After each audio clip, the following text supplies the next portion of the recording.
বিসমিল্লাহির রহমানির রহিম। আমাদের জাহাজ দীর্ঘদিন মনে করেন নোয়াপাড়া এসে বসে থাকা হচ্ছে, আমাদের জাহাজ খালি হচ্ছে না। আমরা যে ঘাটে আর কি খালি করব সেই ঘাটে ড্রেজিংয়ের কাজ চলতেছে। তা আমরা দীর্ঘদিন এই জায়গা বসে আছি। পরে আমাদের ইঞ্জিন অনেক দিন ধরে স্টার্ট আমরা দিই না। আজকে প্রায় 28-27 দিন পর আমাদের জাহাজের দুটো ইঞ্জিন আমরা স্টার্ট দিব। আপনাদের নিয়ে আর কি আমরা আপনাদের দেখাবো আমরা কিভাবে জাহাজের ইঞ্জিন স্টার্ট করি, আমাদের আরপিএম মিটার কত উঠাই। আজকে আপনাদের ফুল ভিডিও দেখাবো, আপনারা স্কিপ না করে ফুল ভিডিওটা দেখুন আর অন্যকে দেখার সুযোগ করে দেন, শেয়ার করে দেন বেশি বেশি। আর আপনারা শিখুন কিভাবে ইঞ্জিন স্টার্ট দেয়।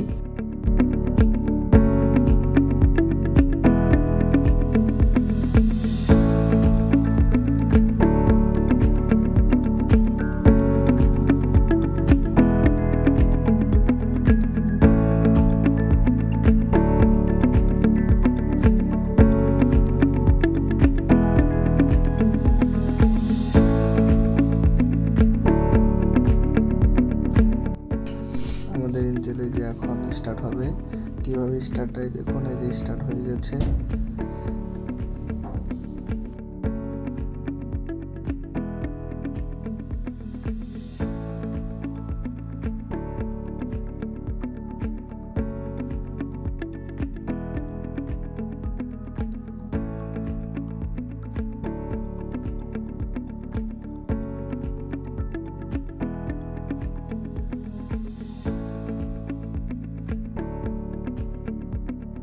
এই যে দেখুন আমাদের আরপিএম মিটার এখন 700, 800, 900 মাত আমরা উঠাবানি, কিন্তু যে ওঠে আরও অনেক, আমরা উঠাই না।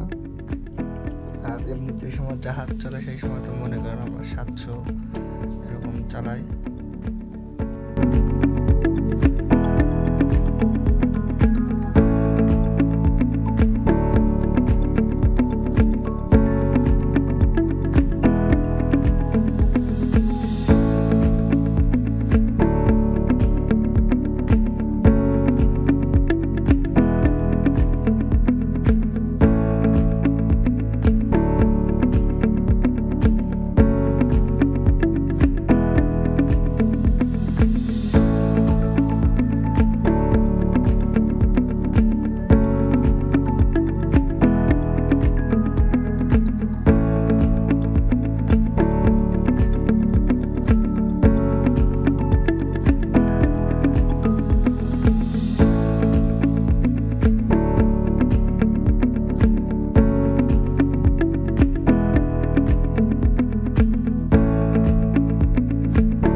আমাদের এ পর্যন্তই ভিডিও ছিল। তা সবাই কমেন্টে জানাবেন আমাদের ইঞ্জিন রুমটা কেমন লাগলো আপনাদের। আর এরকম ভিডিও যদি আপনারা দেখতে চান তাহলে লাইক করে সাবস্ক্রাইব করে সাথে থাকুন।